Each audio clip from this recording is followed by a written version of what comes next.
มาเบิงซันตาคลอสอันเด็กหน่อยเด้อค่ะผู้สาวเด็กหน่อยผู้หญิงก็ว่าได้เนาะค่ะเนาะพี่น้องจ้าอันเสื้อนี่เพิ่นกระทักให้เด้อค่ะเด้อเพิ่นกระทักลายหมวกกระทักเด้อจ้ะนี่งานฝีมือโดยเฉพาะพี่น้องอันนี้ก็เอาอันปอเนาะค่ะเส้นปอมาเฮ็ดเป็นเส้นผมเนาะหมูกระโปรงเพิ่นก็เย็บให้เด้อหมูอุ้ยมาเบิ่งรองเท้าพี่น้องเบิ่งการแต่งตัวของคนอยู่นี่เด้อต้องมีถุงขาต้องมีกางเกงข้างในจ้ะเพราะว่ามันหนาวอันนี้เพิ่นก็เฮ็ดเอาเองเด้อหมูทัก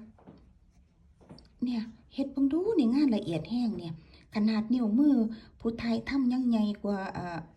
ขากางเกงของอีนางหน่อยเนาะวันนี้รองเท้าเพิ่นพี่น้อง